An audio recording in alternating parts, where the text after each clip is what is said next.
to TeleShadowing. My name is Amna and I'm a high school student. We are recording this session and live streaming it to YouTube. Today's session will be hosted by Dr. Mann, followed by Dr. Cheema for internal medicine.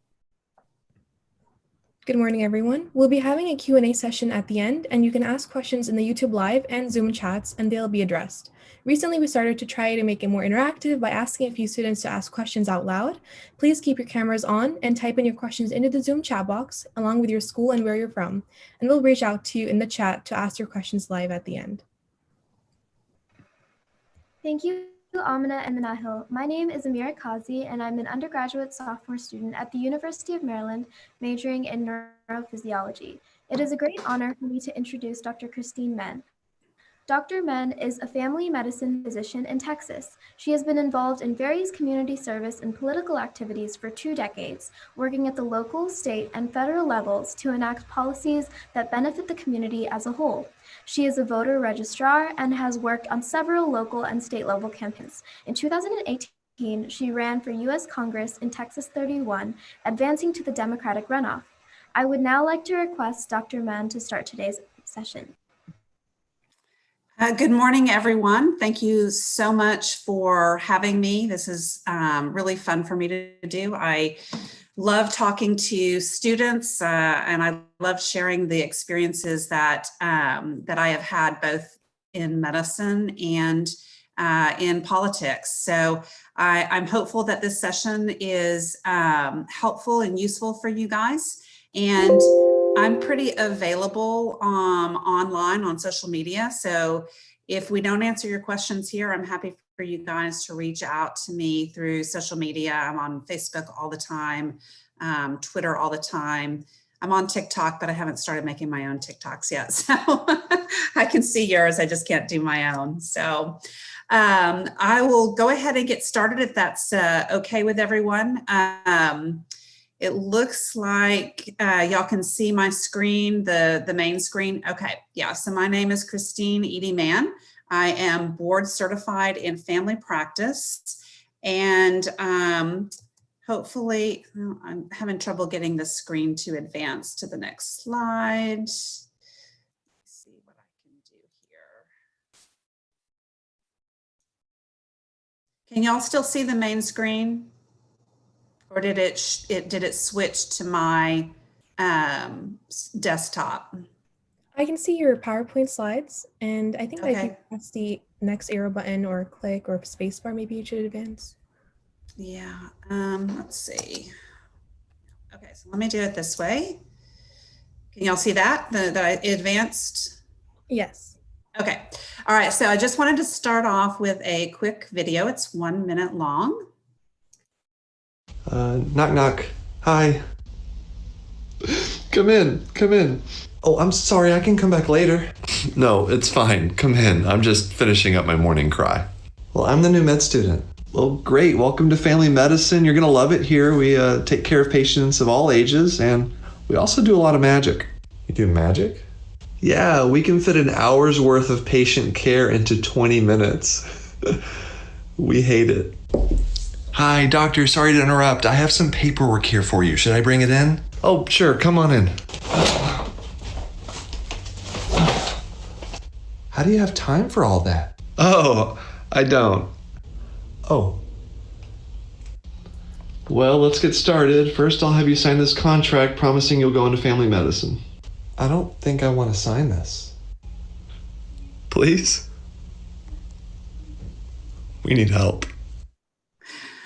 So this TikToker is one of my favorite TikTokers. He is an ophthalmologist and he does these humorous videos all the time. And that's just kind of a humorous take on what happens in family medicine. We are very busy doctors. We love what we do, but we also work really, really hard. And hopefully through the course of the talk, I will show you some of the upsides of being a family medicine doctor. And you guys can all send your contracts in that says you promise to be family doctors. We can get those at the end if y'all want to do that. So I'm going to talk about first how I ended up going to medical school. When I was growing up, I actually first wanted to run an animal rescue farm. I thought that I would go to all the shelters across the country and get all the animals that were going to be killed, and I would just have them on a huge farm where they could live out their lives. Then I thought about being a physician. I wanted to be a volunteer in Appalachia. I had seen and read about poverty in that area and the lack of medical care. So I thought, well, that's what I want to do. I want to go to Appalachia and help people. And then through my later years, I became disillusioned with the practice of medicine. I had some encounters with some medical personnel and really didn't like the way that I was treated, and really felt like doctors were not useful, helpful people. And I decided I didn't want to do that. And then I met the most amazing family practice doctor when I was a young adult, who just was incredible. He came into the exam room, and he sat on the floor, and we had a great conversation. And I thought, well, if I can be a doctor like that, if I can be a doctor who really talks to and communicates with patients, then that's something that I might want to do. I took a very non-traditional route. Instead of going from high school to college to medical school, I got married right out of high school when I was 19. And for a few years, I worked as an undergrad and took my undergrad course. I worked in a dental office and worked, went to school part-time and studied microbiology. I had a child when I was 21. And when I did end up going to medical school, I was a single mother. I didn't start medical school till I was 27, which is a few years older than most people who just go straight from high school to undergrad to medical school. So it's a little bit older. And something that is interesting to a lot of people is that I did not ever finish my undergraduate degree. My medical school, I put the requirements here on the screen, requires a 90 credit hours. They encourage you to finish your bachelor's degree before you apply and before you go to medical school. But in my case, I was studying microbiology. I had enough credit hours in enough of the classes that were required to meet the requirements. And I applied. I only applied to one medical school and I got admitted. And that's how I ended up headed towards medical school. And this is me and my daughter around the time that I started medical school. We did this journey together, and I am deeply grateful for all the people in my life that helped me go to medical school while having a child. It was quite a challenge. I actually ended up having 2 more children during residency. So I was pregnant and/or breastfeeding for most of my training. And this is the medical school that I went to. This is University of North Texas Health Science Center, Texas College of Osteopathic Medicine. It is in Fort Worth. University of North Texas is actually in North Texas, in a city called Denton. And around the time that I was going to medical school, they were starting to merge. My school started off just as Texas College of Osteopathic Medicine, and with the merger, we are now under the umbrella of the University of North Texas. The campus includes PA students, which are physician assistants, as well as pharmacy students. So it's really expanded since I went there when it was just a medical school.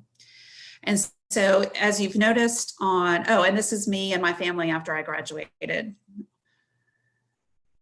And if you noticed in those first couple of slides, I am a doctor of osteopathic medicine. And a lot of people have not heard of DOs and are kind of confused about what a DO is versus an MD. So just wanted to talk to you about that a little bit. So your undergraduate training for both is the same. It's around 4 years unless you do the shortcut that I did. These days, I probably wouldn't recommend that shortcut because there are more applicants than there are spaces for medical students, and it's gotten a lot more competitive than when I applied. But you can check with the college that you, or the medical school that you want to go to, and see if you can do that shortcut. But in general, the undergraduate requirements are the same for both a DO and an MD school. Both have 4 years of medical school. Both are followed by a 1-year internship. And the residency that you do after internship depends on the specialty. It's not differentiated between DOs and MDs. My residency, I worked at side by side with MD students and MD graduates. And your residency is a minimum of 3 years. Family practice is 3 years. There are some specialties that are 11 years, and you're in school for a long time in those specialties, but the requirements between DOs and MDs are the same. Board exams are required for both. In my case, I took both DO and MD boards, and a lot of DO students do that. There's a lot of discussion about consolidating those two things.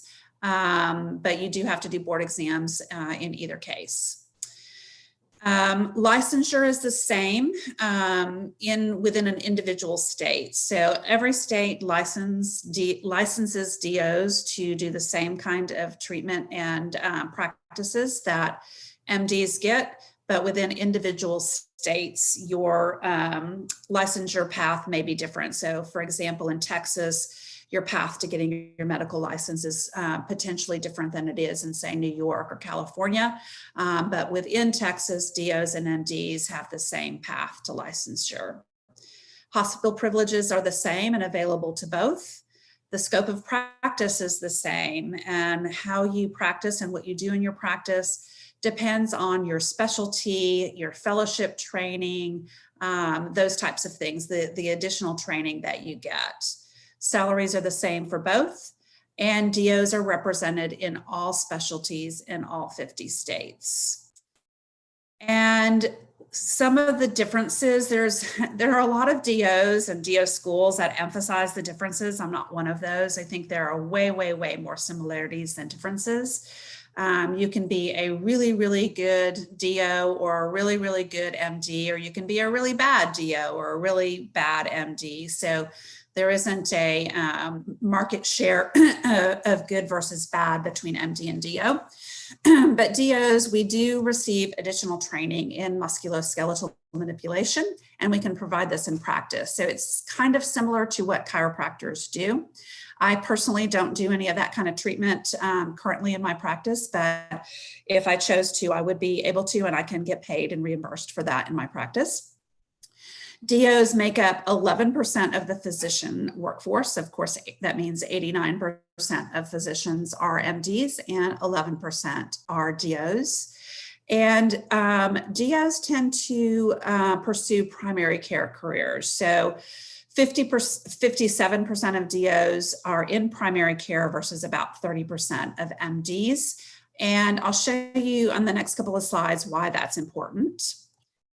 So this is the breakdown of the physician workforce. And on the pie chart on the left, the red is specialists and the blue are primary care doctors. And so as you can see, it's 2 to 1. There are twice as many specialists as there are primary care doctors.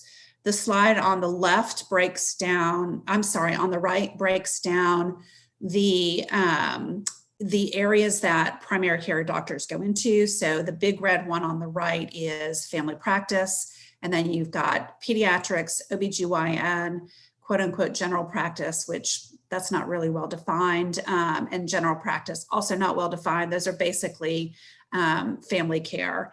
And so those are the subcategories of primary care. But again, more physicians are in specialty care than are in primary care. And that's important because by about 10 or 11 years from now, we're going to be short between 20 and 50,000 primary care doctors.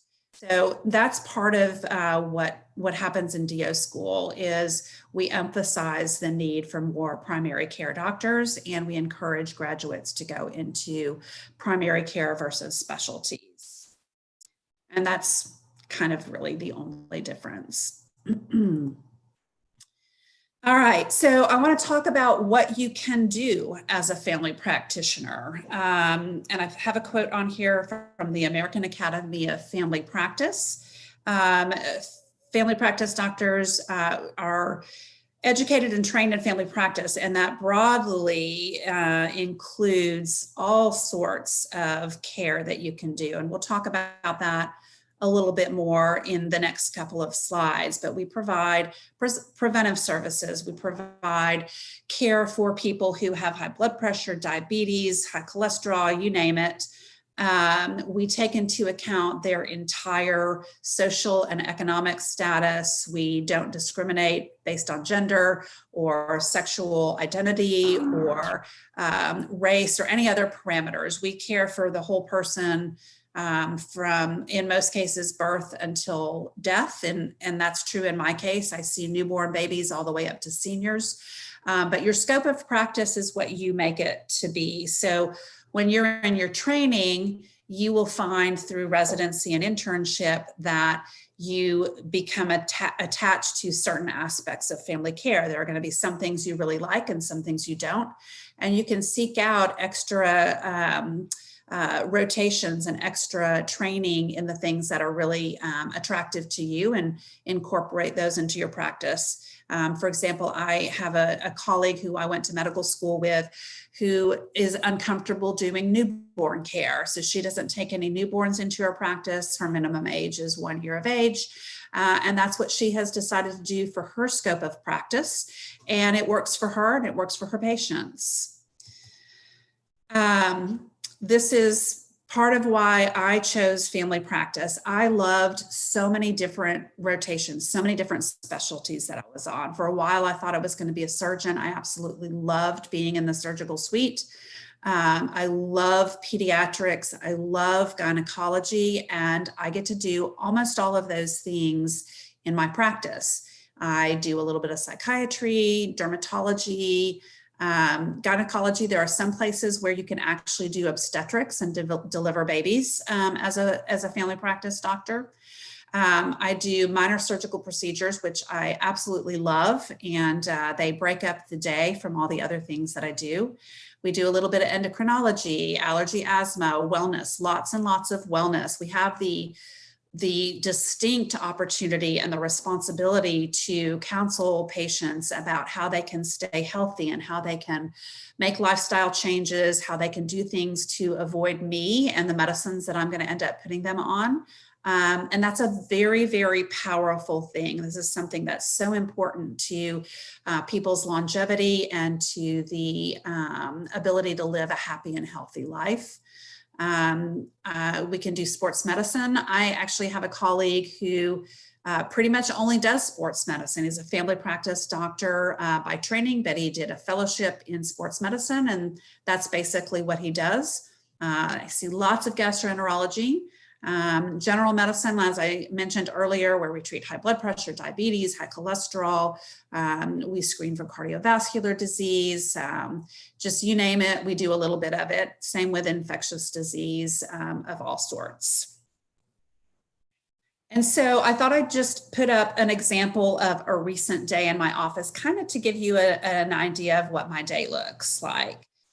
So my first patient a couple of days ago was there for anxiety, and it was mostly based on COVID and the changes to life and the changes to activities and jobs and economic status. So many things have changed for so many people where COVID-19 is concerned. And she was really struggling even a year after, and she was actually already vaccinated. But her workplace was requiring her to go start to travel. And she was extremely concerned about being on an airplane. She knew she was going to encounter people who did not believe that COVID was real, who were opposed to wearing masks, and she was having extreme anxiety and panic attacks anticipating that. So this has been extremely common over the past year. I've had so many people who have come in who either needed help with medication they were already on or wanted to start new medication because they had so much anxiety related to COVID. So we got her started on medication. My next patient was a follow-up. He was a complex patient. He has diabetes, hemochromatosis, which is a iron storage blood disorder, high cholesterol, and prostate issues all in one visit. I had 20 minutes to squeeze in everything that he wanted to talk about, and he's a long-term patient, so we made that work. My next patient was a physical, and a lot of people who come in for their wellness exams don't just come in, excuse me. Sorry about that. I haven't talked enough yet this morning. A lot of patients who come in for their wellness exams don't just come in with that. They also need to talk about their other health issues. This patient is married to someone who is HIV positive, and he personally has liver disease. So we have to go over all of those things, and I have to be thinking about how am I going to protect him from acquiring HIV from his partner? How do I make sure that his liver doesn't fail and that he doesn't need to go on dialysis? And that's alongside the physical exam elements that we were doing. And I'm sorry, one more time.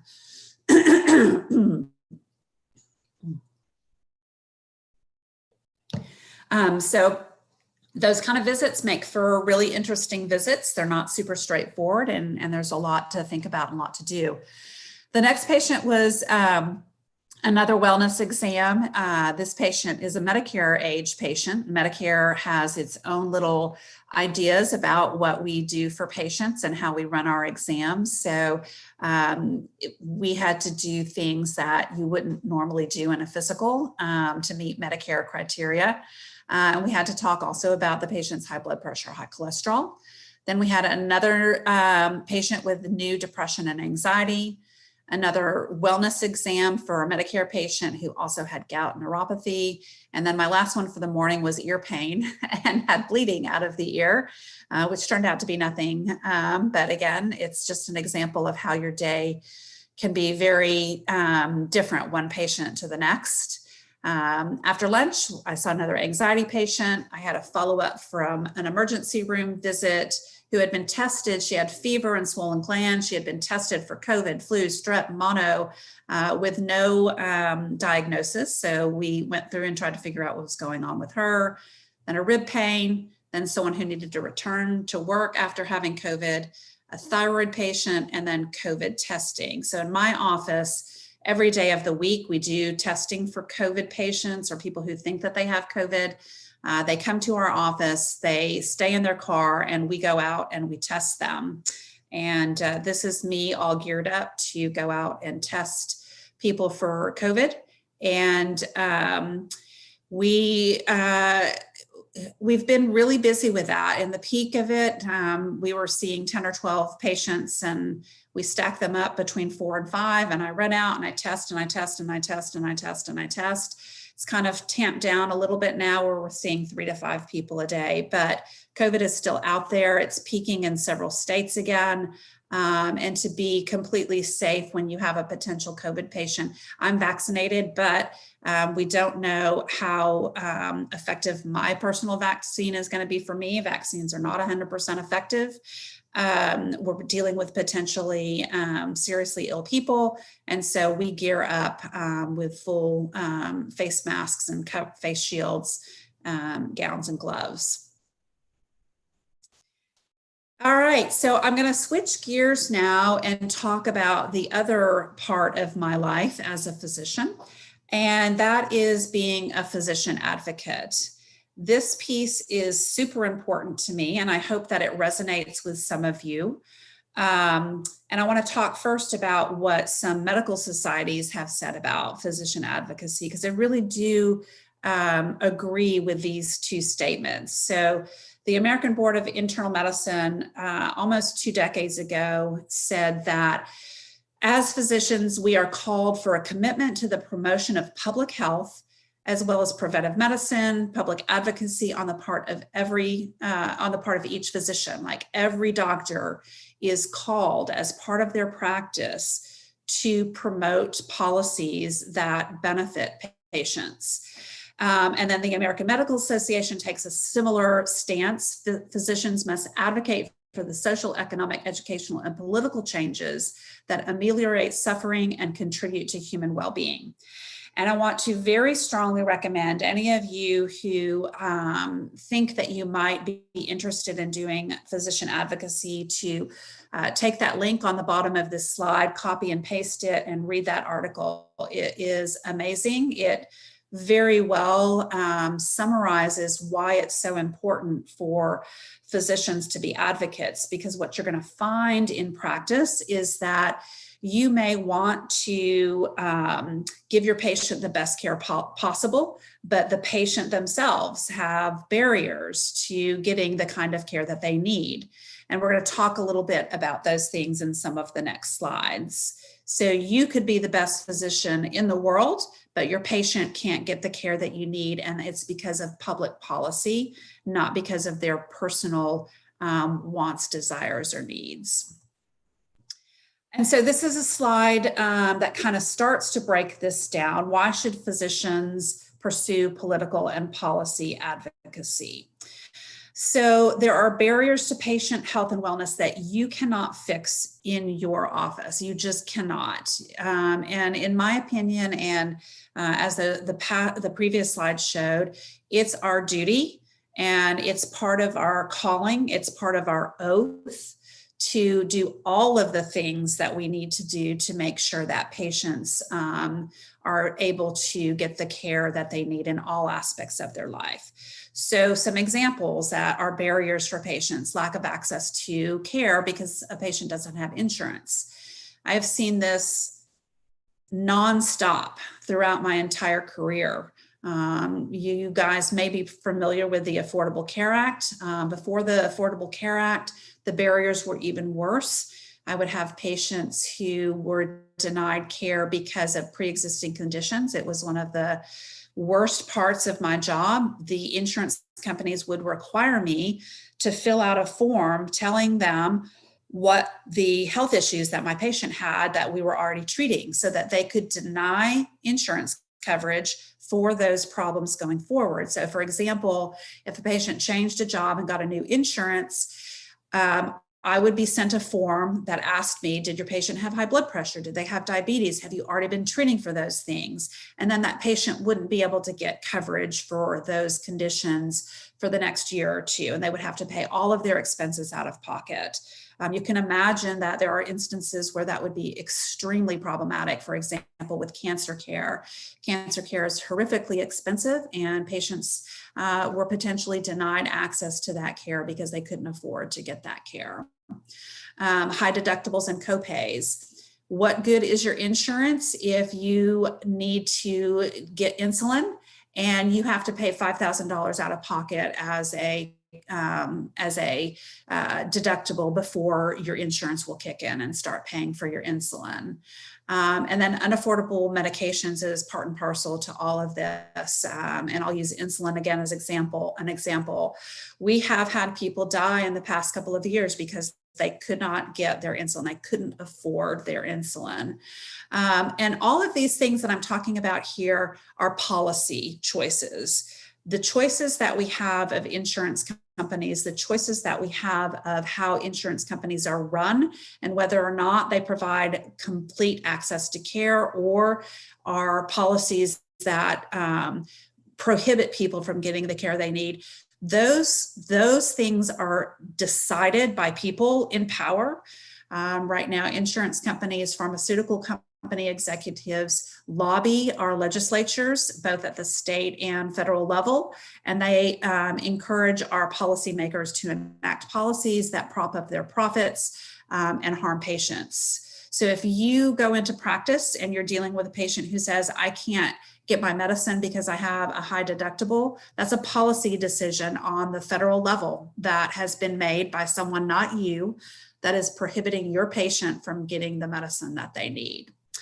My next piece on this slide, physicians have a moral and ethical duty to ensure that patients get necessary care. And I wholeheartedly believe that. I think that is part of our oath. If you look at your oath, you are duty bound to advocate for your patient. And if you look at it from that stance, you're going to want to do some of the things that I do with physician advocacy.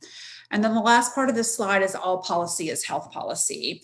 And there are some things on this slide that are pretty obvious. Gun policy, obviously, we have an epidemic of gun violence in this country, and there are groups that are advocating for looking at it as a public health issue, and so that we can use public health policy to change that epidemic of gun violence. Healthcare policy, obviously, in the part I was talking about earlier, is very obviously a policy that affects patients and their care, reproductive policies, environmental policies. But I like to talk, when I'm talking about this, about some things that you wouldn't think of.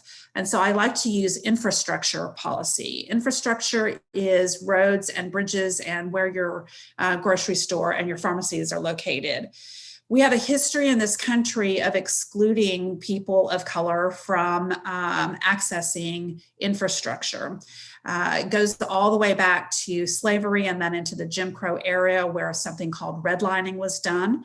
And people of color were congregated into areas that didn't have access to the same facilities. We saw it most recently with COVID. You can look at maps of where COVID occurred and where vaccines are being distributed, and low income places that have high minority populations have more COVID, worse outcomes, and they have less access to vaccines. So redlining still exists. It's not called redlining anymore for most things, but that is an infrastructure policy that has been made again in infrastructure. It's usually local governments. Your city councils and your state government have made policies that allow drugstores to be in one part of your city and not in the other. And what happens to your patient if they can't get to the drugstore because they don't have a car, or they work from 7 a.m. to 7 p.m. and then they have to feed their kids and then they have to go to bed,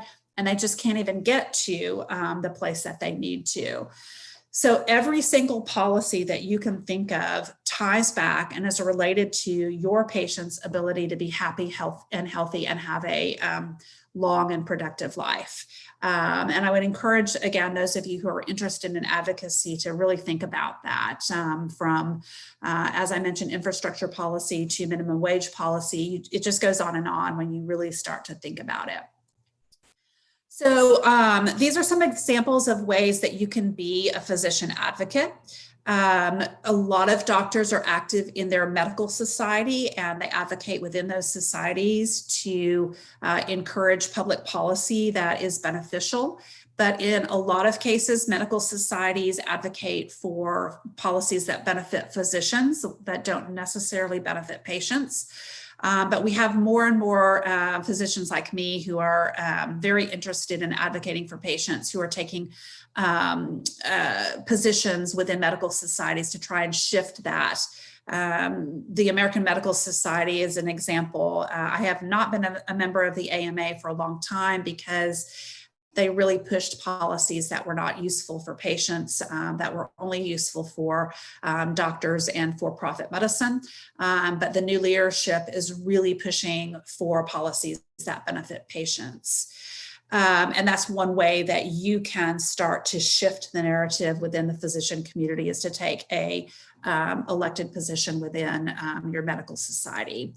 You could take a public health position. We're going to talk about my run for Congress here in a little bit, but one of my fellow physician candidates who also ran for Congress in one of the cycles that I ran in, he did not win, and he now is the chief medical officer for Health and Human Services for the federal government. So although he didn't win, he is now in a policy position where he has the amazing ability to advocate for public health policy that helps people through an appointed position. So if you don't feel like you can do some of the other things that I'm talking about, that is another position that you could go into. You could do a dual degree where you do your medical degree and then you do a public health degree, and you can do public health policy.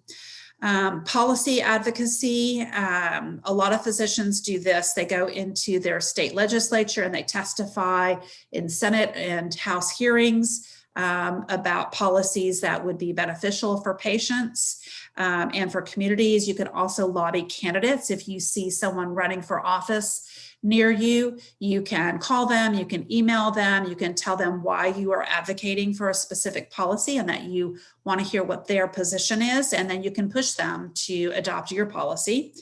And then straight up political advocacy, we'll talk about that here in this slide. There is so much you can do that doesn't involve having to run for public office or put your face out there and face the wrath of the internet. So you can do behind the scenes work. You can join your local political organizations. In my area, we have county-wide political organizations for both parties. You can be a member, you can sit on a committee, you can be an officer and help guide politics in your area. You can register voters, which is one of the things that was in my bio. In Texas, you're not automatically registered to vote. You have to sign a form, and I'm a person who has taken training to be able to get people signed up to be able to vote. So if you have a similar system in your area, you can register voters. You can start a political group. I've done a bunch of those, which we'll see on one of the next slides. You can donate to candidates or political causes. This is super important as physicians. When I was running, I reached out to physicians across the country to support my candidacy, and physicians are terrible, terrible political donors, which is a shame because every single thing you do in medicine is dictated by someone in a political seat telling you what you can do. Of course, you have individual autonomy within your office, but residency slots and where you go for your practice and who you see in your practice, and then all your insurance stuff. This is all dictated by policy. And if physicians would band together, we would be the most powerful political force in the United States. We would outshine the gun lobby. We would outshine the health insurance lobby. We just have to make a decision that we understand that our jobs and our livelihoods and those of our patients are dictated by public policy, and that we have a duty and a responsibility to be a part of that conversation. So donated to candidates who will support the policies that you need to have a successful practice, and political causes that are near and dear to you is another method of being an advocate. You can lobby politicians. I talked about that in the last slide, where you go and you speak at committee meetings, or you go to their offices and have a one-on-one conversation. It's interesting that legislators really like to hear from doctors. Again, we're a community that has not done a lot of this, and most politicians value physician input on the things that they are doing. They may not always do what you want them to do. They may not always agree, but they like hearing from us. And that's a low-hanging fruit that you can do as a physician. And then lastly, you can run for political office. Doctors are underrepresented in political office, and the doctors who hold political office right now very much come from one end of the political spectrum. It happens to be the political spectrum that I'm not a part of. And so I'm seeking office to kind of balance that out, so that we don't have just one set of doctor voices in positions of power. And so I'm going to try and keep this as nonpartisan as I can. But if you were paying attention during COVID, you saw that there were actually physicians who stood up and said, COVID isn't real, and if you have it, we can give you all these sorts of crazy treatments that have all been debunked. And so we need other physicians who speak truth to offset those voices. We have right now physicians running for office from the school board level all the way up to the congressional level. And we have physicians holding office as high as the Senate level. And so this is kind of the things that I've been doing as a political advocate. I did hold office in the local political organizations that I was referring to. I was the president of the Democratic Women group, Democratic Women's Group in my county.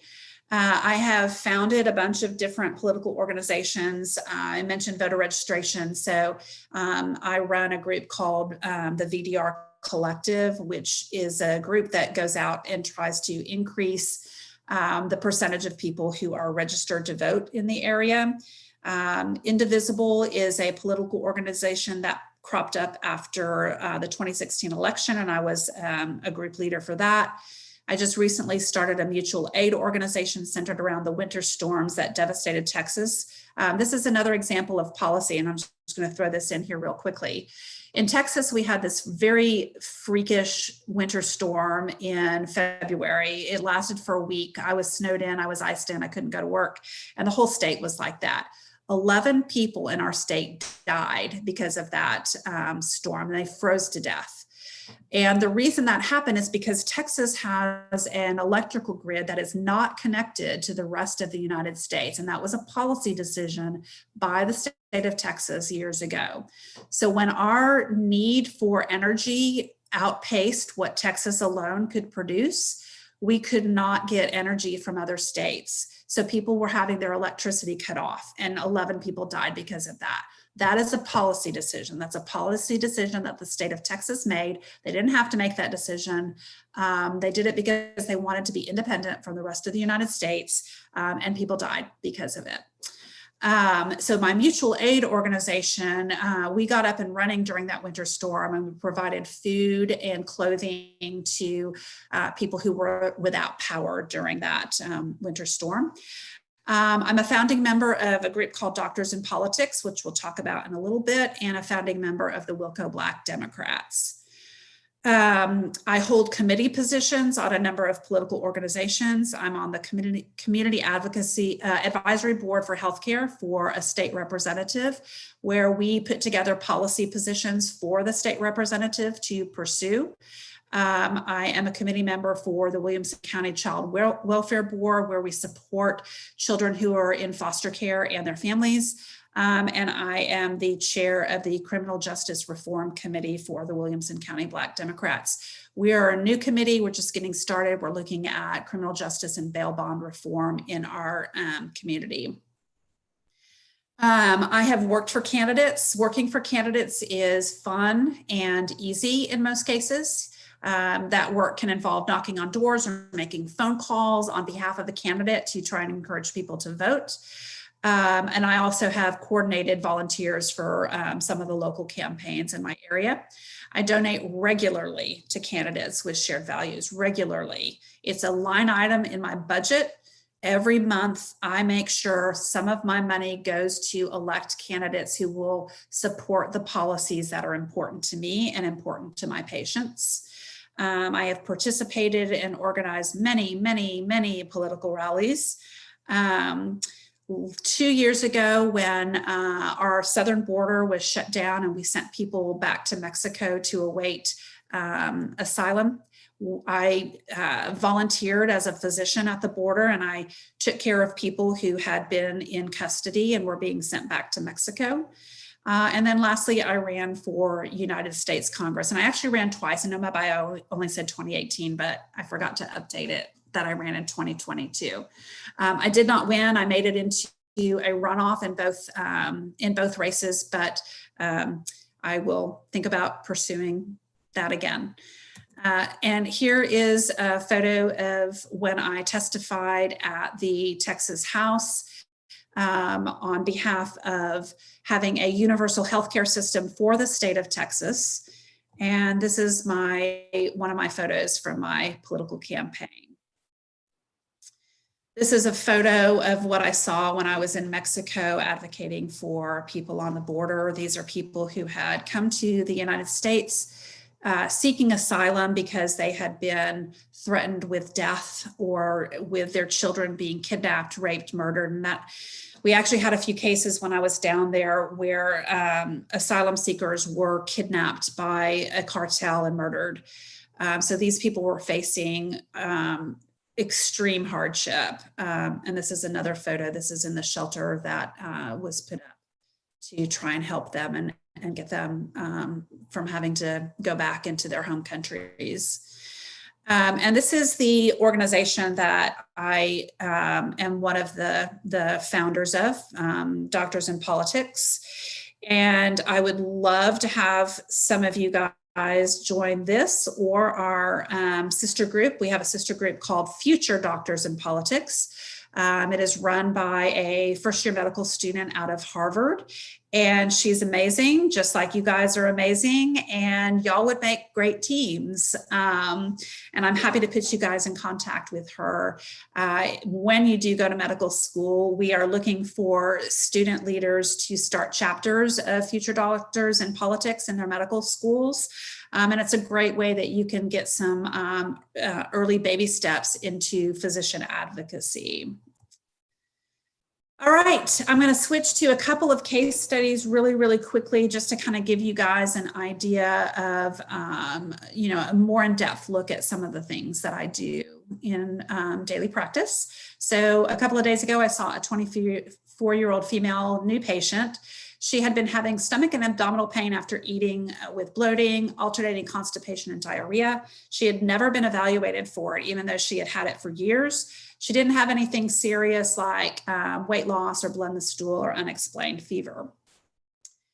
So this is one where you have to look at all the possible things that could be going on with this patient. And the diagnostic approach is developing something called a differential diagnosis. What a differential diagnosis is a mental or even on paper list of the things that could be causing your patient's symptoms. So with digestive symptoms, you're looking at gallbladder disease, you're looking at pancreatic disease, you're looking at acid reflux, you're looking for Crohn's disease and ulcerative colitis, gluten intolerance. There's kind of a list of things that you want to look at. And you have to start thinking, well, what's the worst thing that this patient could have? Because you don't want them to die of colon cancer while you're thinking about acid reflux. And so you have to think about the most serious things and find a way to either rule that out, making sure that they don't have that, or running some tests that would show you whether or not they have that. In this case, we ordered some labs. We ordered some imaging. Imaging is like x-rays or CAT scans. I talked with the patient about seeing a gastroenterologist, a specialist in GI issues. In her case, we discussed doing a trial of medication. A trial of medication is where you say, hey, why don't you try this medicine? I'm not sure exactly what's causing your problem, but I think it might be this, and this is why I think it's this, and we could try some medication and see if it works, and then we know what we're dealing with. And that's very common in medicine when you don't have a clear diagnosis. And then the next two things for me are super important. Discussing evaluation options with the patient. Patients come in with their own set of fears about what is happening to them. So a lot of times, like in this case, I'll be thinking, yeah, that probably is just your gallbladder. But the patient is thinking, oh my gosh, I have a cancer in my stomach and it's going to kill me. And I don't know they're thinking about that unless they share that information with me. So you really have to have a dialogue. And in family practice, this is something we do really well, is have a dialogue with the patient about what their fears are, what they think might be causing their trouble, so that you can have a discussion about why you don't think it's that and why you're going to pursue X, Y, Z. And you do that together, and you form a plan together that is comfortable for both you and the patient. Sometimes patients want to go right to a specialist. They're like, you know what, if you don't know what it is, that's cool, but I want to see a specialist right away. Some patients are more comfortable with a less aggressive approach, and you have to talk to your patient about that. And the other piece on this is providing a realistic time frame for patients, because sometimes patients come in and like in a case with abdominal pain, it's very complex. You have to do multiple different tests. If it's vague, if you're not clear on what's going on, you might have to do multiple tests. You might have to see a couple of specialists before you can come up with what is wrong with the patient. And sometimes patients think that they can just come in and you can say, hey, you've got XYZ. And so you really have to have that discussion with patients about what's going to happen next and how that process is going to look. So this is another case that we had a couple of days ago. It was a 52-year-old male who came in for his physical, but he also has high blood pressure and a history of prediabetes or impaired fasting glucose. So he was feeling well. He didn't have anything that was bothering him. He had a few things that I had recommended previously, and that's another job as you are helping patients, is to look back at what you recommended 6 months or a year ago and ask the patient, did you go get your colonoscopy? Did you go see that specialist that I recommended? Did you get your sleep study done? And remind the patient again that they need to do that and do appropriate labs. And in this case, because he has prediabetes, I want to make sure that has not progressed. So we did some lab work for that. And this is a little bit more about what I was just talking about on the slide. You need to make sure that you are doing all the wellness exams that are appropriate for age and sex. They are different. It's not one size fits all from 18 years old all the way up to 100 years old. You have different things that you're responsible for remembering and knowing at different stages of life. And then you have to talk to people about how to prevent their health issues from progressing and causing problems for them. And the last case study, it's a 68-year-old woman who has high hypothyroidism, which is low thyroid. She was there to check her thyroid levels and make sure that her dose was appropriate. There are some disorders where you have to check their blood work on a regular basis to make sure that you have your medication in the right range, because too low and too high can be dangerous for patients. She wasn't having any problems with the medicine. She wasn't having any side effects, and she was taking it regularly. And it seems routine, but again, with thyroid, if you prescribe too much thyroid medicine, patients can have cardiac arrhythmias. And I've actually had 2 patients that had that, where their medicine dose was too high. It actually wasn't me that was prescribing it. They were getting it someplace else, and the doctor wasn't monitoring as closely as they should have. And these 2 patients end up having rapid heartbeat or cardiac arrhythmia, which can be problematic. So it seems simple when someone comes in for just a routine blood work, but it's not. There's a lot of work that you do behind the scenes that patients don't ever see. So in closing, just will say that family medicine offers physicians the opportunity to provide a broad spectrum of healthcare. It's largely only limited by what you like and what you want to do and the training that you receive. And you have the opportunity throughout your career to adjust what you like to do within certain parameters. Your workplace will dictate some of what you do, but in terms of what you really focus on, that's up to you. All right, and I'm ready for any questions that people have. Thank you, Dr. Mann. We'll now begin our Q&A session.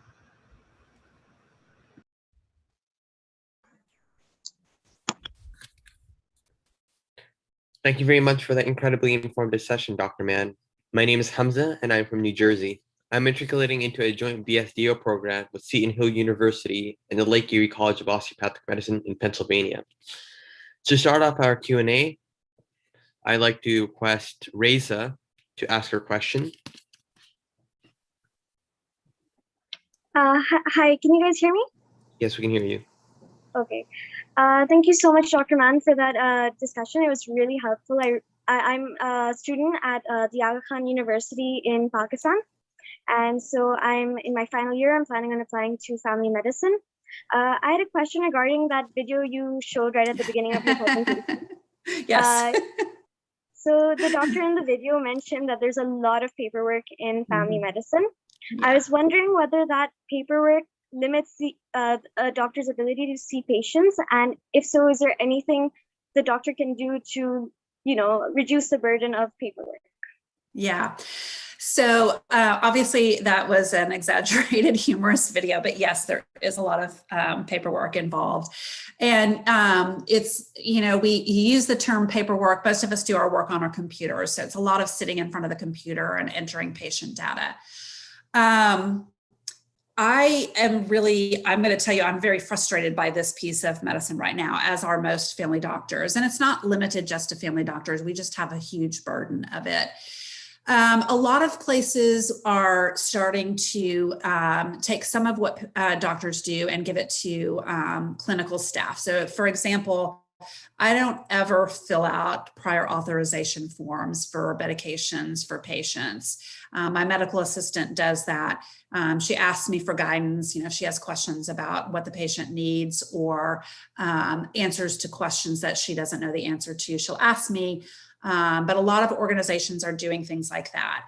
For our organization, we have a referral coordinator. So all the referrals that we do, I just send a computer message that this patient needs to see XYZ gastroenterologist, and they process that paperwork.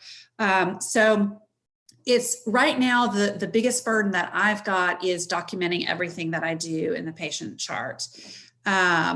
Most electronic medical records have templates so that you can do kind of clicks, and that you can save your templates that you use over and over again, and then it's just a one click to save that. But I'm going to be real for a second that this too is policy driven. The things that I'm required to do in practice come from people above me who are not me, and who don't always have patient care and best patient practices in the top of their head. So in my office, I was an independent physician in a small group for 21 years. I ran a business for 11 years. And then I worked for a small group for another 11. And my practice just got bought out by a nationwide corporate medical practice. And it's unbelievable to me how much of a burden they place on physicians for documentation. And so besides all this political advocacy that I do, I'm also working within my corporate medicine sphere to talk to the people who run these programs and say, look, this isn't working, and this isn't working, and this isn't working.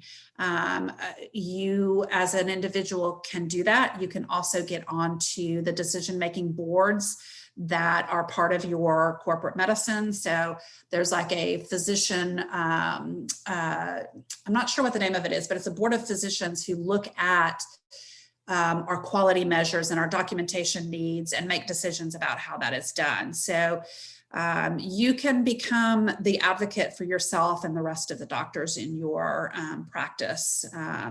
But right now, the way I manage it is I'm not salary driven. Like I get a salary, and eventually I'm only going to get paid based on my production, which I think is a terrible, terrible, terrible way to practice medicine, but I don't have many options right now. It promotes people seeing people very, very quickly and not really spending time with them. And so I just have made a decision that I accept a lower salary. I see fewer patients than some of the other people in my corporate medicine sphere. And I know I'm going to make less money, but it's extremely important to me to have those very important in-depth conversations with patients and to really take them seriously. So that's the other decision point that you have, is that you can potentially say, you know what, I'm not going to be running my patients through the treadmill, and maybe I make a little bit less because of that, but I'm okay with that. Okay. Thank you so much, Dr. Mann. Yes, of course. Thank you, Ms. Mann, Dr. Mann. We'll move on to the next questions. So what are the main philosophical differences between MDs and DOs nowadays? Yeah, I don't see much of a distinction anymore. As I mentioned early in the talk, and you're going to see a different set of information if you look online. Like if you Google what are the differences between DOs and MDs, the osteopathic profession promotes itself as more whole patient care, more holistic. And having worked now, again, in practice side by side with MDs and DOs for 22, 23 years, that's up to your individual physician. Like I know MD physicians who are just amazing, kind, caring, very patient focused and very patient-centered doctors. And I know DOs who are just complete jerks. So the main thing that is different is you do learn manipulation, which is something you can do in practice if you choose to do. I don't do manipulation in practice, but you can choose to do it. I do have some people I went to medical school who still do manipulation. And the focus on going into primary care, which it's a distinction that's important. It's not everything, but it is important because we are going to have a shortage of primary care physicians over the next decade. So you can be a really great doctor in either scenario. All right, thank you very much, Dr. Mann. Which procedures do you do in your office? So I take off skin lesions. So if someone comes in with an abnormal mole, I can remove that. I do lung function testing. I do, we do EKGs, of course.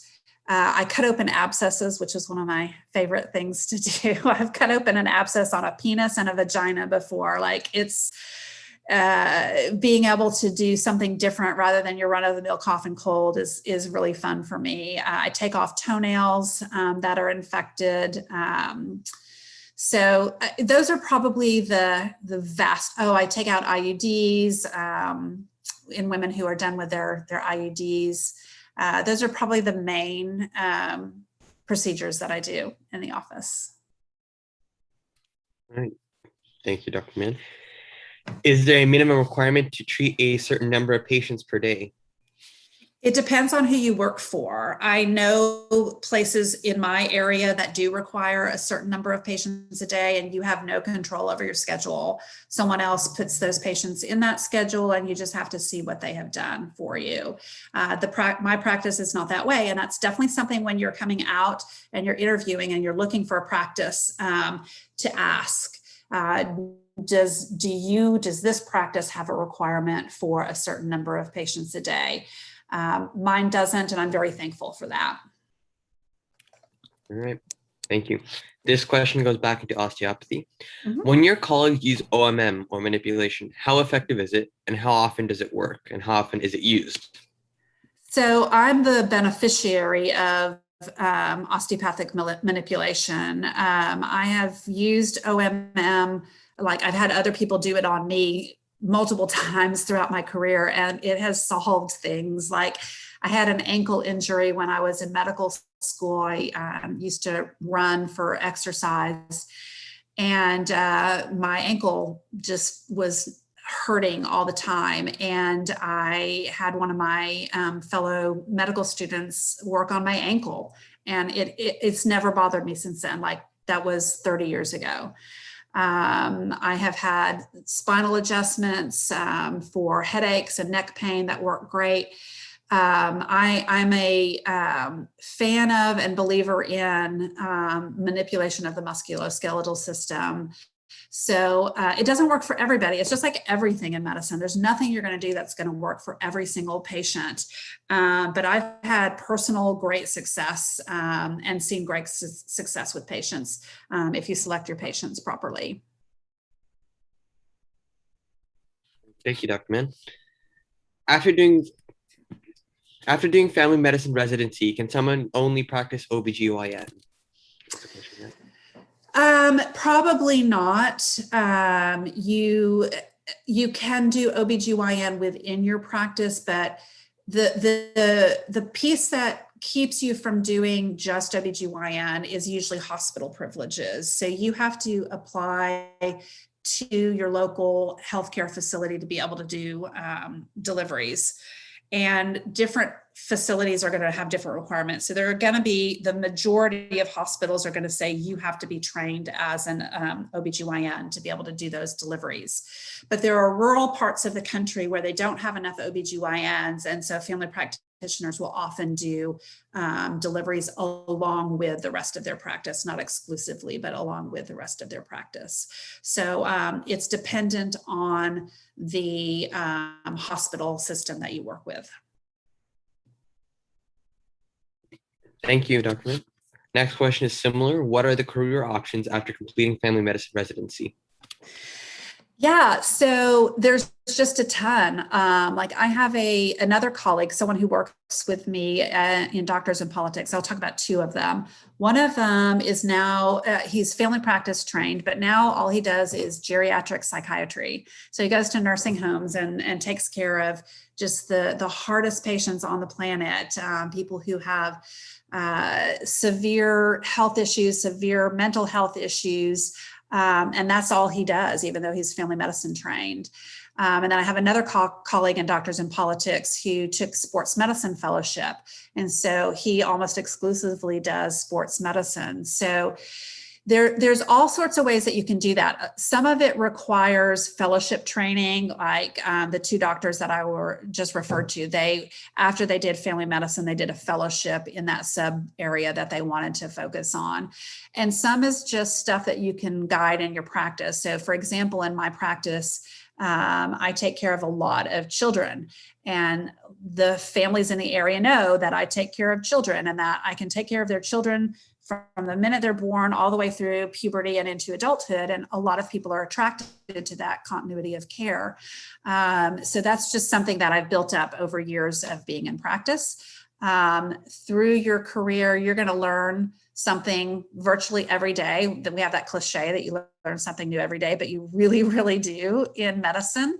When you come out of residency, you are not going to even know, I don't know, you probably know half of what you need to know at that point.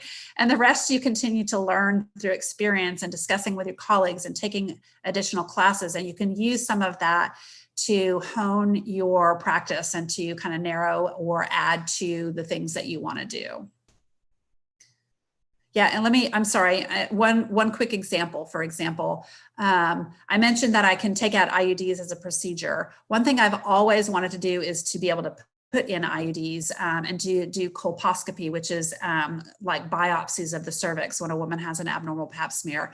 And I did have the option of doing training for those things, and I just never got around to doing it. So it's another example where I could have expanded the amount of gynecology that I do in my practice. All I had to do was take the classes for it to be able to do it. All right. Thank you for that answer. How do you manage patients who are trying to hide their medical history? For example, they want to talk about mental illness, past procedures, or drug use. And how do you maintain holistic care of patients? This is a great question, and it's one of the reasons that family practice is so great, because you develop relationships with people. And so you may not have them give you all of that information on your first visit or your first year of visits.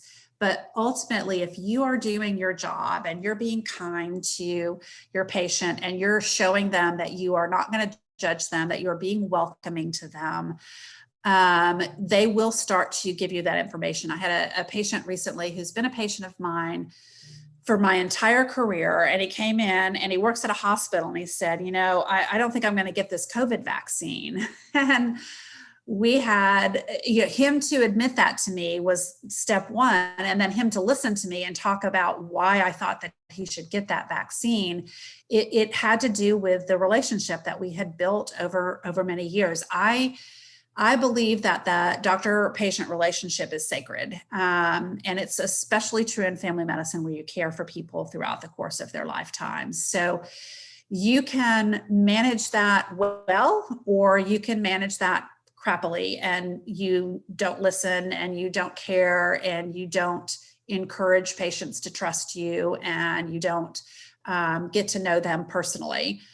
And for me, that's just not an option. It's less rewarding and harder to care for people. So in terms of that holistic approach, that's part and parcel of the same thing. Like if I can't get my patients to tell me about their divorce and the fact that their kids are, using drugs right now and they're really stressed out about it, I'm going to miss things and I'm going to miss part of their care if they don't trust me enough to tell those things. And those things are critically important to know about your patient. So building relationships, building relationships, building relationships, that's how you do it. All right, thank you. How would you personally define quality of life when saving patients? And what are your thoughts on euthanasia and comfort life measures in the United States? So my belief is that it's your life. And if you choose to not live your life anymore, that you should be allowed to take your own life and if necessary, do it with physician help. Now, the argument has always been that corrupt doctors are going to, and family members are going to coerce doctors into ending the life of someone who has just become a burden to their caregivers. And there are safeguards in place in the states that do that in the United States. For example, Oregon, there are safeguards in place to make sure that that doesn't happen. Patients have to go through an extensive process to show that they truly are mentally stable, that they truly are suffering, and that no one is coercing them to take their own lives. But as someone who has suffered from illness myself, I'm not just a doctor, I'm also a patient. And I've had illnesses where I did not want to be alive anymore if I had to live with that illness the way that it was affecting me at the time. And if it hadn't gotten treated and there was no solution and no way for it to get better, I would be very, very upset with people who told me, no, you just have to keep living. That's paternalistic and wrong, in my opinion. So most states do not allow for that type of care. Hopefully that will expand over time and patients can practice that autonomy if that is what they so choose to do. Thank you. Raisa will again ask another question. Raisa, if you're ready. Hi again. So I was wondering about doctors in politics. I was wondering whether there had been any significant breakthroughs made by doctors in politics, any significant changes. And I was also wondering about burnout when working in politics, because it's very difficult to kind of make changes in the current political system. So I was wondering how one deals with that. Yeah, those are great questions. So Doctors in Politics is new. We've only been around for a year. So the successes that we've had a physician who we supported was elected to a state office, and I think it's Oregon. I'm sorry, I apologize. I don't remember for sure. So one of our physicians was elected to office that we had supported in the 2020 cycle. Another that we supported was the doctor that I was referencing that is now the Chief Medical Officer for Health and Human Services for the federal government. And so even though that he wasn't elected, he has a very, very powerful policy position. And then we've got a number of doctors right now who are running for other offices. So it's slow. I saw something on Twitter the other day that said the average time it takes to be an overnight success is 10 years. And that's really true, that it takes a long time. Some people hit gold and they just immediately get what they're trying to do, but it takes years and years and investment. And that's one of the messages we're trying to get out to physicians, is that we are not going to change policy overnight. We're not. But the reason Doctors in Politics exists is because I work with a group of physicians who believe that we can keep yelling and screaming around the edges and trying to get the people who are already in office to do what we want them to do.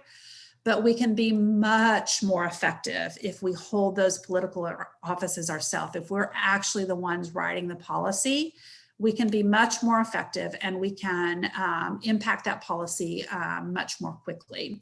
So that's really what we're trying to do, is get people elected so that we can make those changes. Political burnout is similar to physician burnout. Like, physician burnout is a real thing.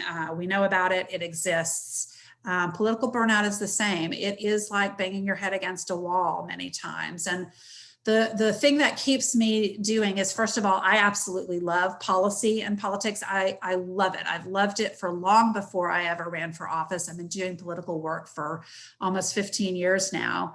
But the thing that really sustains me is that I have created relationships with like-minded people. So my Doctors in Politics group, like our meetings, we have meetings twice a week, and it's like a breath of fresh air to be talking to people who agree with me on policy and who see the extreme urgency of making political change and policy change, and who recognize that as physicians, we cannot just sit back and wait for other people to do it. So having that community of people is very helpful and very sustaining. And that really helps once you identify your community. Thank you. Another question is, what is the process for doctors to join Doctors in Politics? So it depends on how involved you want to be. So I'll remind you, there's two pieces. There's future Doctors in Politics and Doctors in Politics. Future Doctors in Politics, if you are on a path to going to medical school, it would be amazing to have you join Future Doctors in Politics and then set up a Future Doctors in Politics chapter at your medical school.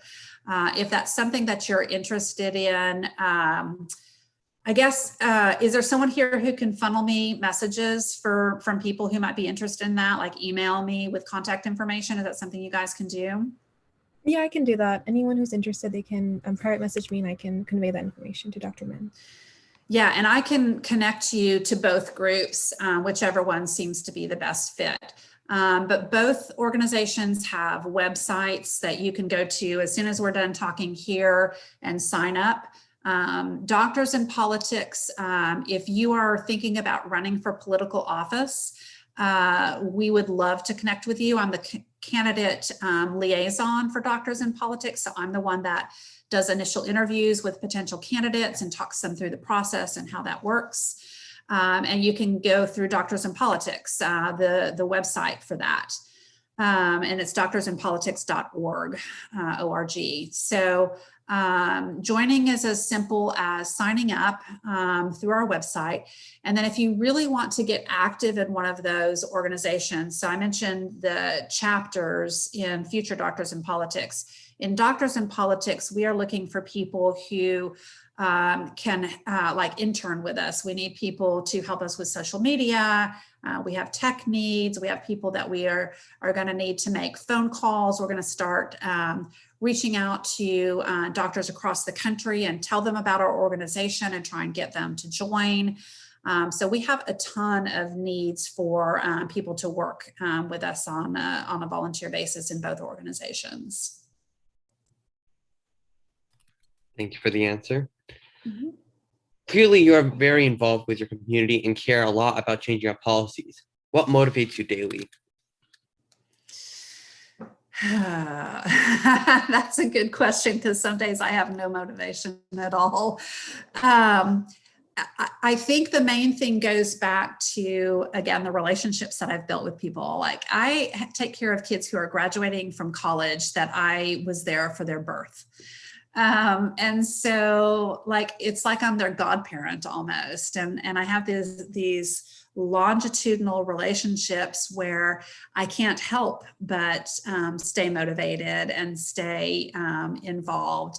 And once I recognized that my responsibility went beyond just what happens in the room, that my responsibility included advocating for policy change, like there was no turning back at that point. I can't unsee what I've seen. I can't unrecognize the fact that our country is just filled with policies that are harmful to the people that I care for in my office. And when you have a 20-year relationship with someone, you're going to want to do the work to make sure that that person gets what they need. And it's just a buildup of those relationships and that moral and ethical call to do everything I can to help people. Thank you. While we're here, Raisa actually had a follow-up question that she'd like to ask. Mm-hmm.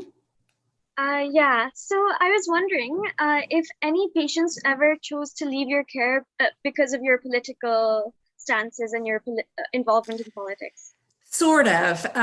One person, and they were really, really unhappy. And I didn't know them well. It was something that I found out about through my office manager. She just pulled me aside one day and she said, XYZ patient doesn't want to see you anymore, and you're not allowed to look at their medical history anymore.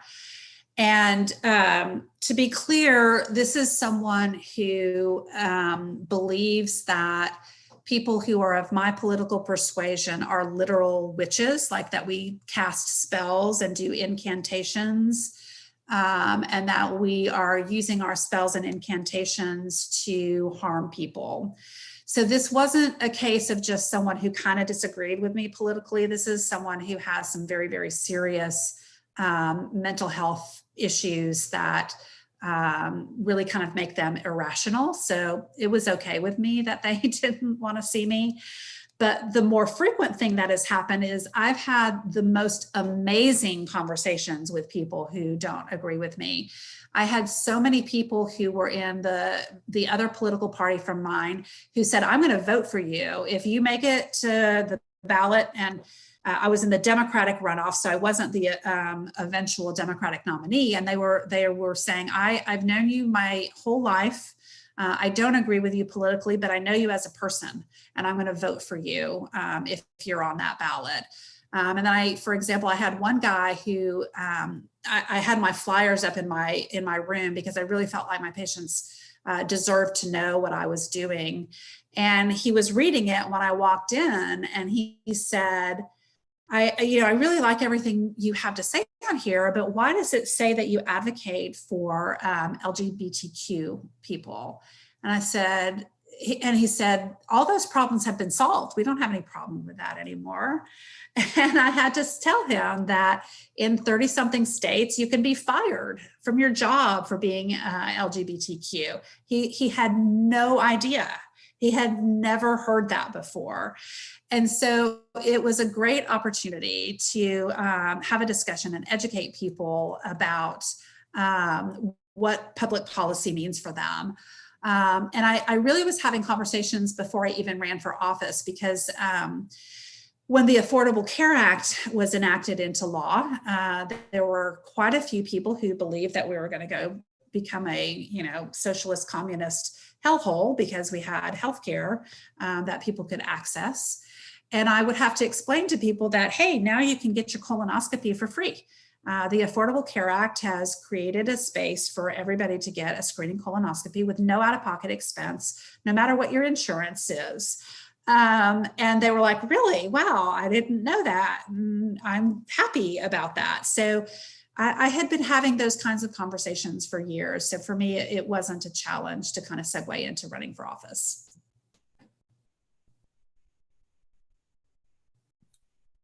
Thank you. And for our last question, what do you consider the most rewarding part of your job, or the most rewarding aspect of being a family physician?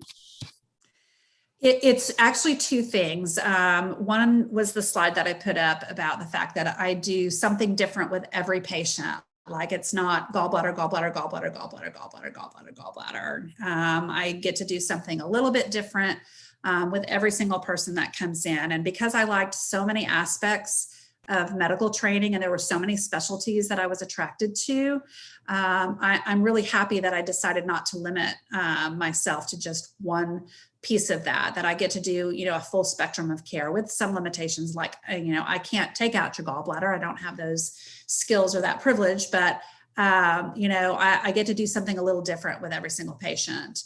But the other part is just the relationship piece. And I know I've talked about that a lot, but it's really, really cool to know that early in my career, I was acting as pediatricians at deliveries. I didn't do the delivery, but I was the person in the hospital that took care of the baby from the moment of birth. So instead of a pediatrician, I would be there. And again, I have a number of patients that I was there at the moment of their birth, and they're now graduating from college or getting married or having kids of their own. And that's just super cool to me. Thank you. Those are all of our questions today. So thank you very much. Awesome. Thank you guys so much for having me. This has been really, really fun. And I love talking with you guys. Please feel to reach out, whether it's a question about family medicine or a question about political advocacy. I love, love, love talking to people about stuff like that. And I'm happy to have a conversation further with you.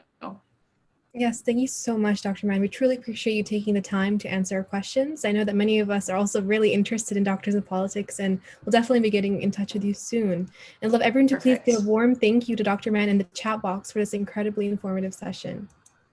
You can see they're pouring in the chat box. Thank you again. All right, and you guys have a good rest of your weekend, and try and get some rest before you go to medical school. Thank you. For sure. All right, bye. Bye. Now we will request Dr. Cheema for internal medicine shadowing. Thank you, Dr. Mann. Hello, everyone. I agree with Dr. Mann that we really need more primary care doctors. And Dr. Mann, I really appreciate your services for the community and especially today for students. Again, thank you.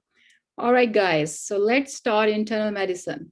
So last week we talked about inpatient care and outpatient care, and we discussed one case and we made a word cloud that, what do you think about internal medicine?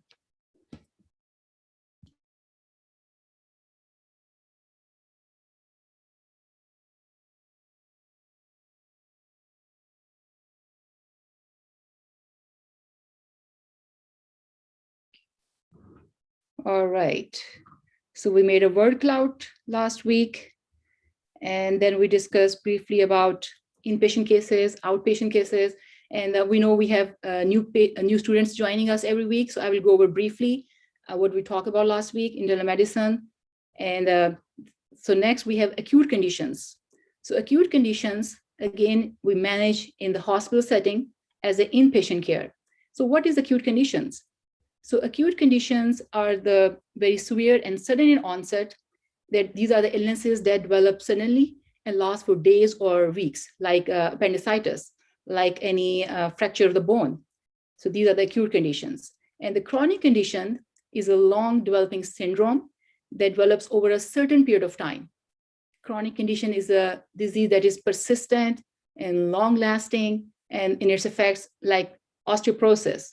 So these are how the chronic conditions we manage in the outpatient setting, as outpatient care. So I will go over briefly the most common cases that we discussed last week that you will come across while shadowing. So I'm going to go over briefly with you.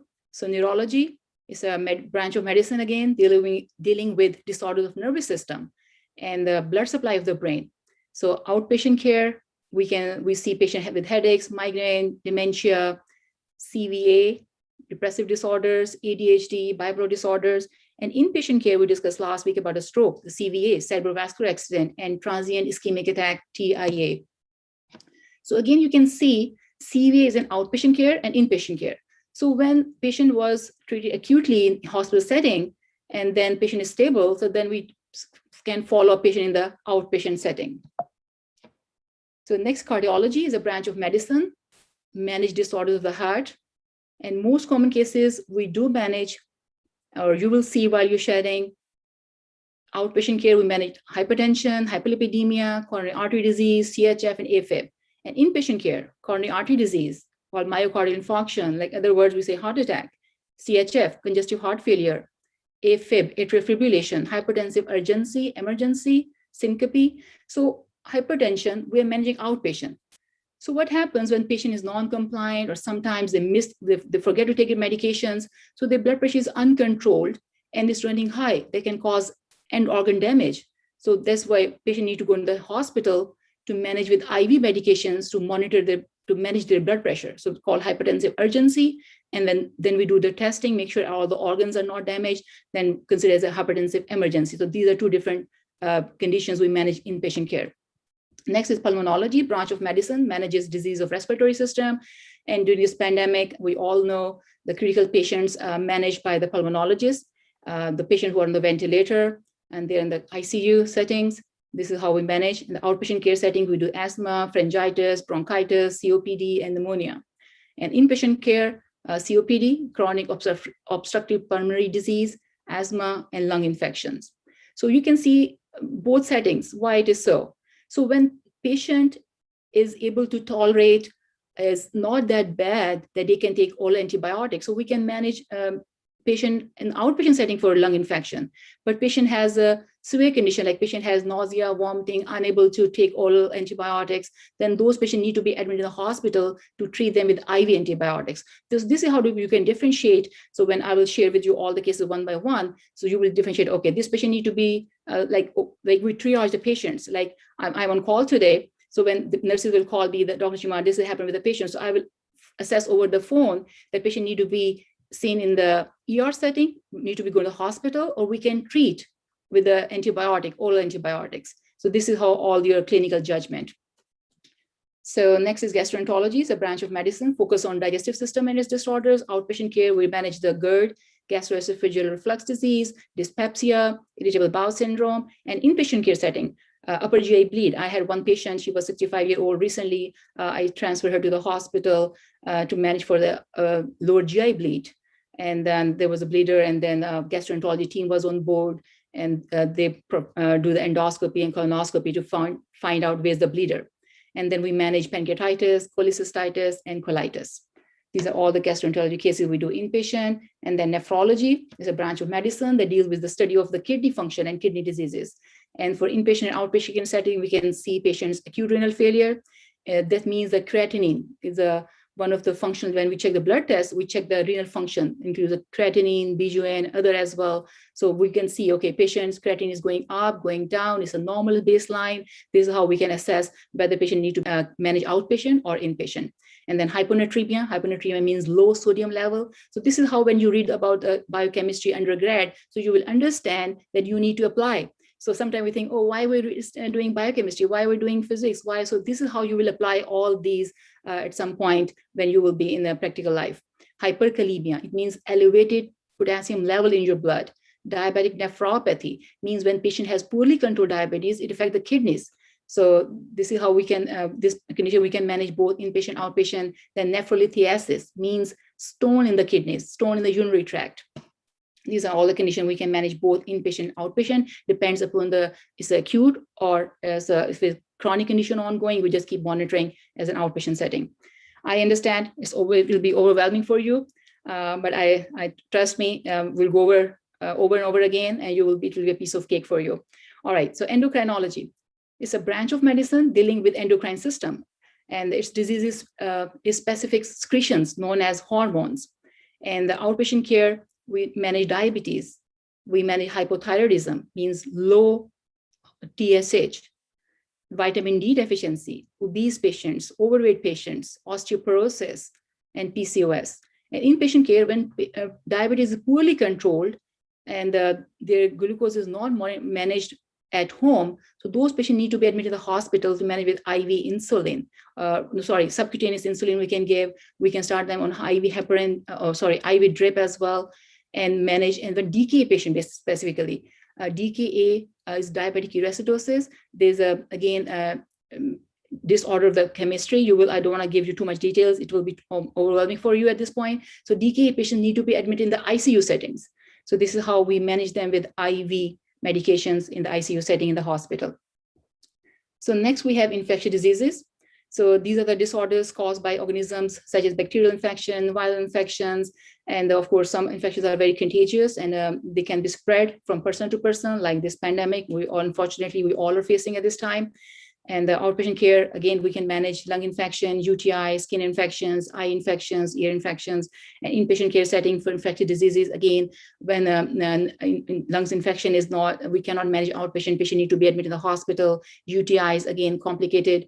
UTIs need to be admitted in the hospital for IV antibiotics, and cellulitis, osteomyelitis. These patients need to be admitted in the hospital settings. And then next we have dermatology. It's a branch of medicine, again, dealing with the skin diseases. And outpatient care, we see mostly dermatitis, atopic dermatitis, acne vulgaris, nail fungus infections, skin and soft tissue infections, bite, and infestations. And next we can manage as an outpatient ENT, the next one we can manage hematology. It's a branch of medicine, deals with the study of course treatment and prevention of diseases related to the blood. So as we mentioned last time, we have white blood cells, red blood cells, hemoglobin, platelets. So these are all we check in the blood test CBC, called complete blood count. And the conditions are anemia, leukemia, thrombocytopenia. This is how we have to manage as an outpatient, and both, if the patient is acute condition, we need to transfer to the hospital. Next, we have rheumatology. It includes bones, muscles, tendons, ligaments, and soft tissue disorders. Outpatient, we can manage back pain, shoulder pain, any ligament strains, muscle strains, osteoarthritis, gouty arthritis, fibromyalgias, and inpatient care, bone fractures. Of course, sometimes they admit on the medical floor, and then we call the orthopedic surgery to follow up. And this is how we can manage. And joint replacement, again, done by orthopedic surgery, and medicine team can follow along, and arthritis. Next, we have ENT and ophthalmology. ENT cases, we can manage outpatient otitis externa. This means infection of the external ear.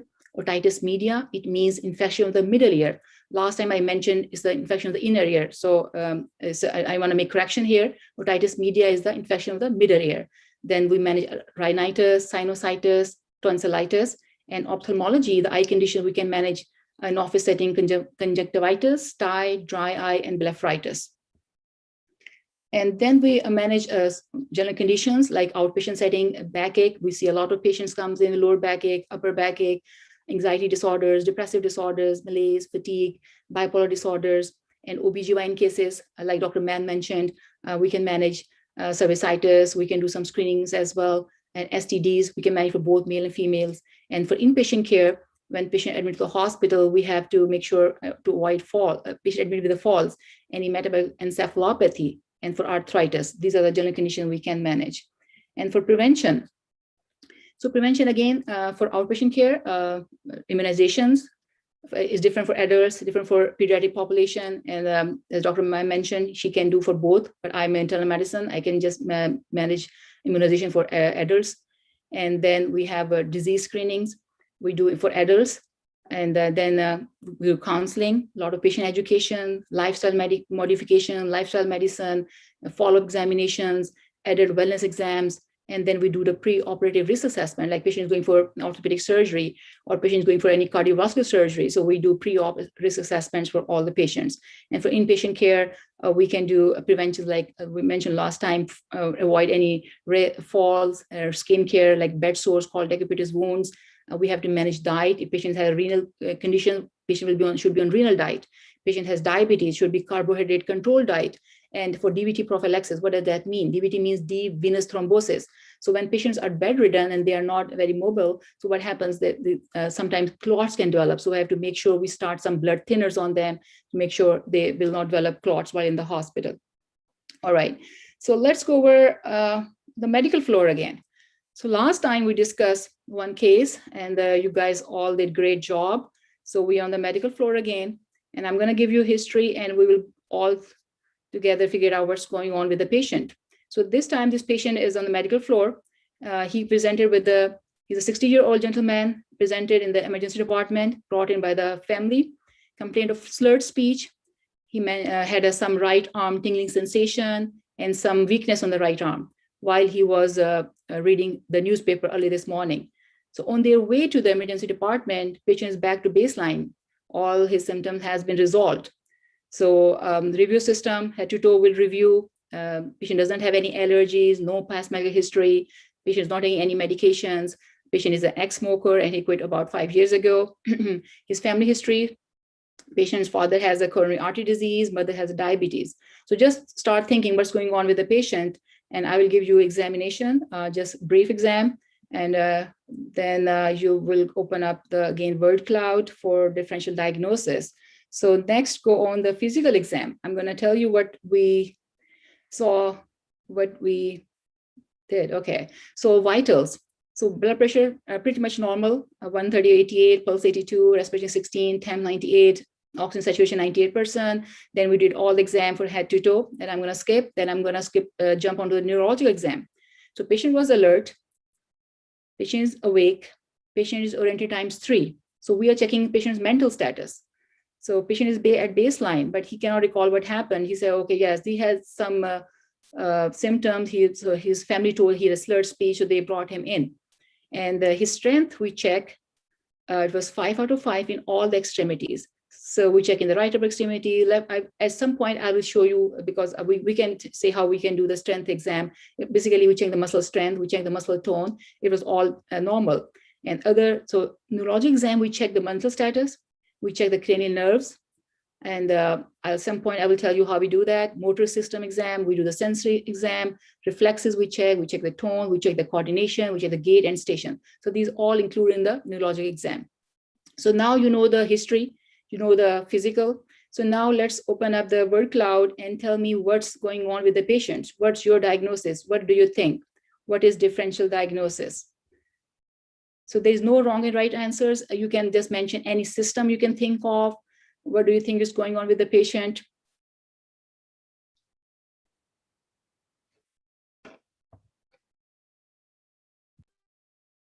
Yes, thank you, Dr. Cheema. I just placed a link in the chat, which will take you to a website where you can put your answer into this question.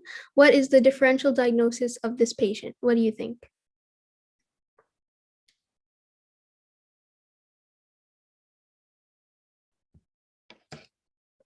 Again, as I said, there's no, you just mention any system. Anything on your mind, what do you think based on the history, based on the examination, what's going on with the, okay, ischemic attack, transient ischemic attack, okay, nervous system, okay, good, brain, good, okay, brain, nervous system, good, all right, ischemic attack, transient nervous, okay, good. You guys are doing good. Yes, please keep share your thoughts. What do you think? What's going on with the patient? All right, all are really good answers, right? Okay, right. So you guys are good on the spot. It's nervous system. Like we talked about stroke last time, right? We talked about hemorrhagic stroke. So let's see what's going on with this patient, but I'm going to talk about again briefly the anatomy of the brain. So as we mentioned last time, there are two cerebral hemispheres that we call right brain, side brain, and left-sided brain. So we call right cerebral hemisphere and the left cerebral hemisphere. And each cerebral hemisphere has 4 lobes. So frontal lobe, parietal lobe, temporal lobe, and occipital lobe. So this, I'm showing the one cerebral hemisphere. So like brain is like this, the 2 cerebral hemispheres, right and left. So you are seeing, and every lobe has, every cerebral hemisphere has 4 lobes. So this is the picture we are seeing, one cerebral hemisphere. So we have 2 cerebral hemispheres, right and left, and each cerebral hemisphere has 4 lobes. Okay, so next we are gonna see the blood supply. Again, you can see the green portion over here, we say frontal lobe, supplied by the anterior cerebral artery. This purple one showing the middle cerebral artery, and this orange one over here, you can see posterior cerebral arteries. So these are the main 3 arteries of the brain.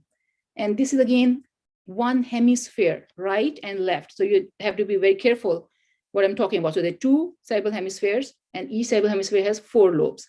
And then again, if it's the right cerebral hemisphere, so we'll say right anterior cerebral artery. If it's a left cerebral hemisphere, we'll say left anterior cerebral artery. Likewise, right middle cerebral artery, left middle cerebral artery, then right posterior cerebral artery and the left posterior cerebral artery. So this is how you will have a brief idea about the blood supply of the brain.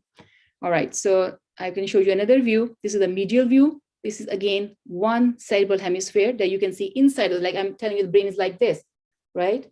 So right cerebral hemisphere, left cerebral hemisphere. This is where you're seeing medial view means you are seeing this side. Lateral view, you're seeing outside like this. So this is the lateral view, and this is the one you can see medial view. So you can see over here, the frontal lobe supplied by the anterior cerebral artery, then this blue portion by the posterior cerebral artery, and this small portion, the red, on the medial view, you can see the middle cerebral artery. But when you see the lateral view, most of the portion of the middle cerebral artery is supplying the lateral view. So this is all the brief anatomy and brain blood supply.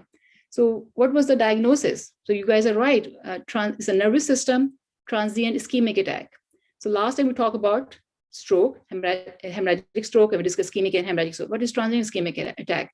So it's basically called mini stroke as well. It's different from the major types of the stroke because the blood supply to the brain is cut off and blocked for a very short period of time. But in the stroke, it was for a long time cut down. That's why we have the symptoms. Patient were having ongoing symptoms. But in this patient was better by the time he was at the emergency department. So what we do? So again, first of all, we need to understand, okay, there's something going on. We need to do all the workup, make sure we are not missing anything. So it's a transient ischemic attack, TIA. So TIA is a warning sign for the future stroke. And it's a medical emergency, and we need to do all the workup to prevent any major stroke in the future. So we do all the workup, and excuse me. We again, when patient comes in the emergency department, do all the CBC, complete blood count, CMP, comprehensive metabolic panel, UA. We check the lipid panel. We do a CT scan brain. We do the MRI. So in this case, I'm adding 3 more tests. So after this, patient is the baseline. What should we do? Should we send a patient back to the home? Say, okay, you're good, you can go back? No, we have to admit the patient. So when emergency department physician see the patient, they do initial workup, CT scan is normal, all the workup is normal. So they call the hospital medicine. In telemedicine, when they do practice in hospitals, called hospitals and hospital medicine. So we go and admit the patient. And what we have to do, we have to admit under observation. We have to place the patient under observation for 24 hours to monitor why it happened, right? If we send the patient to home, it can happen again, right? And God forbid, and it can be a major stroke. So we have to figure out what's going on, why it happened, this transient ischemic attack happened. So we check lipid panel. So lipid panel, we don't check in the emergency department. When we admit the patient, we do order this test, and we check the fasting level in the morning. And we see is any cholesterol level is high, why patient is having this TIA. And then we do the MRI of the brain. So MRI of brain we do when patient admit to the hospital. The CT scan, the difference between CT scan and MRI, I will go over next sessions very in detail, but just quick. CT brain, we get the results pretty fast in a few, and MRI brain is a more detailed images, and it takes some time. And the CT brain use X-rays, and MRI use the magnetic resonant imaging. So this is a brief differences between CT brain and MRI brain. And then we do the carotid Doppler ultrasound. What does that mean? So we have the blood vessels that going in our neck. So we have a carotid artery in the neck, right carotid artery and left. So we do the ultrasound to make sure is there any stenosis, is what's going on. Maybe if it's stenosis means it's narrowed down, that might be causing the less blood to the brain. That causes this TIA to this patient. So we do the ultrasound, we order it, and we see, make sure there's no carotid stenosis. When we do, then we order 2D echo as well. Why we do that? So 2D echo, basically the ultrasound of the heart. We check any abnormality in the heart to make sure why it happened, because all the blood is coming from the heart, right? Heart is like a pump. It pumps the blood to all organs of the body, all parts of the body. So these are the tests we do while patient is admitted under observation. And we start patient on the telemetry floor. We start some blood thinner like aspirin. We start a patient on because CT brain has ruled out that patient does not have any hemorrhage. So in any hemorrhage, if diagnosed on the CT scan, we don't start aspirin because it will cause more bleeding, right? Because it's a blood thinner. So we avoid giving any anticoagulants when patient has a hemorrhage, but we have already ruled out the patient does not have any hemorrhage, so we can start patient on aspirin. Baby aspirin we can start, and then we do all the workup. And if then we monitor the patient on the telemetry, and we see, okay, any findings over any cardiac arrhythmias can cause this ischemic attack. So this is how we do, and all the workup and manage the patients, monitor the patient overnight. And if we need it, we call the neurology on board. So we consult the neurologist. So they can come, they can evaluate, they can give the recommendations, and they can follow up as an outpatient as well in the neurology clinic as well. So this is how we manage the TI patients. And again, risk factors is the same for the stroke: smoking, high cholesterol, obese patients, patient who has diabetes, patient who has hypertension, patient who has atrial fibrillation. Atrial fibrillation means irregular heartbeat.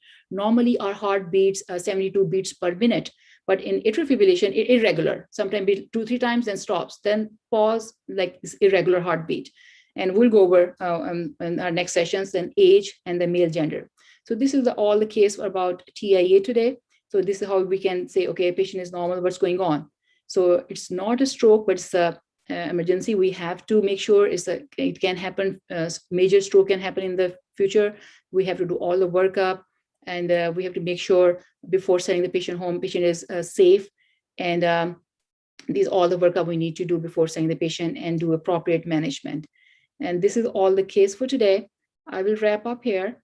In next session, we will discuss more cases with you. If you would like, or if you can send us your suggestions, any special cases you want to discuss, we'll definitely discuss. And of course, we are still under the process to think how we can do patient simulations. Like we will have patient, we will examine, we'll take the history. So, and you will ask the question, or you will again do the differential diagnosis, so make it more interactive as much as possible. All right, so now beside academia, beside academics, what about life, right? So today's life lesson is attitude of gratitude. Why we need attitude of gratitude in our life every day. I would say always count your blessings. There are many people who wish to be in our shoes, that where we are right now, where you are right now. So many people are deprived of those blessings. So when you will be in medical field, you will see a lot of sufferings. And definitely, I will say start helping others from now. Just start kind gestures, just even small, it doesn't matter. And always do attitude of gratitude. And I would like to share that one thing that stays with us from the moment we are born until the moment we die. What do you think it can be? It is our breath. We are breathing. That's a big blessing. Many people were not able to wake up this morning. So we all are blessed. We all woke up this morning. We all are enjoying this session, trying to learn, trying to help others. So this is how, trying to polish our skills. So try to understand it's a big blessing that we all are breathing. We all are above the floor. Thank God. So I would say all your family, your friends, the place where you live in, your country, your cities, all of that can change. The one thing that stays with you is your breath. And when you get stressed, what changes? Your breathing pattern. And when you get angry, how you breathe fast, right?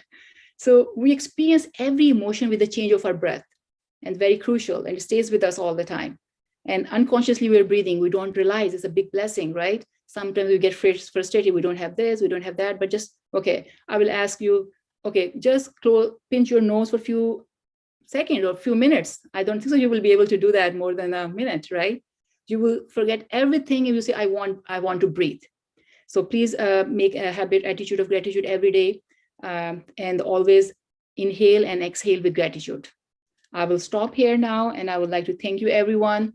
Keep learning. I would like to thank you, TeleShadowing team, their campus ambassadors, all our volunteer physicians, especially Dr. Mann today, and best wishes in your careers. I hope you will keep learning and keep polishing your skills, and make a habit of attitude of gratitude on daily basis. Thank you, everyone. Thank you so much, Dr. Shima and Dr. Mann, for such informative and engaging presentations on family medicine, internal medicine, and health advocacy. Now we're going to conduct our closing session with a few announcements. So first, the link to the quiz for this session is now live. We recommend that you finish this quiz as soon as possible, as it's due in 48 hours and there are no extensions after the deadline.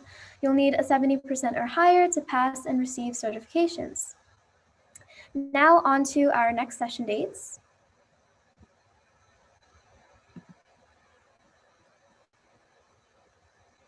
Okay. Due to the overwhelming response from students who want to learn more about internal and family medicine, we're trying to add more internal medicine and family medicine sessions that will cover most medical conditions to give you all the most experience. We will also have other specialties as well in between. And these dates will be posted throughout our social media outlets, so be sure to follow us at TeleShadowing. And I'm looking forward to seeing you all at our next session, which is on next Saturday, May 8th at 10 a.m. Eastern Standard Time with our physician mentor specialized in internal medicine. Thank you so much, everyone, for attending today's session, and we hope to see you next week and in upcoming sessions as well. This concludes this week's shadowing.